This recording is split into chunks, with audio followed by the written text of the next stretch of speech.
Toulouse, Marseille, Brest ou Lyon, des actions rapides et coordonnées, certaines routes bloquées.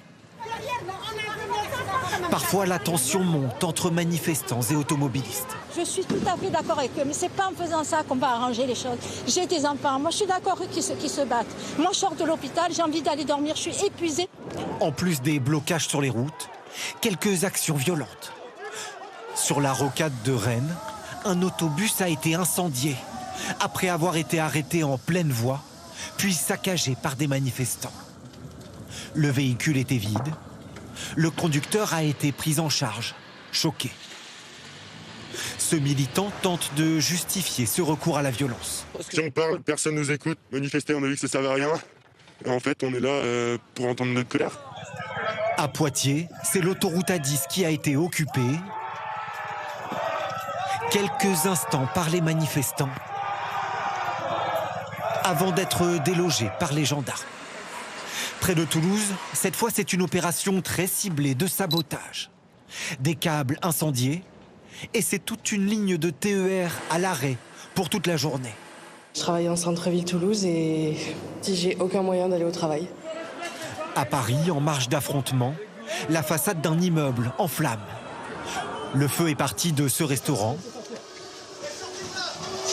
Une enquête est en cours.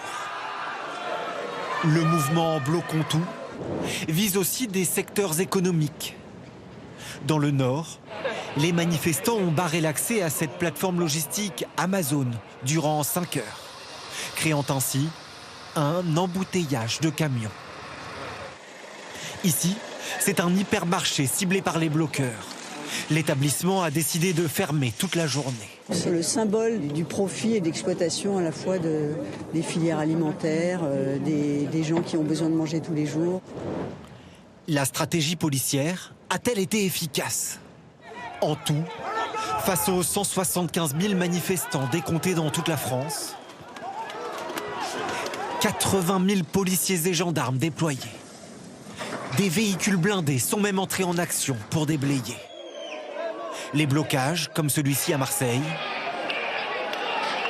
sont presque instantanément débloqués par les forces de l'ordre. Stratégie assumée par le ministre de l'Intérieur. À chaque fois qu'il y a une tentative, soit de blocage ou de faits de violence, de faits délictuels, alors nos forces de sécurité intérieure ont une consigne, c'est d'intervenir.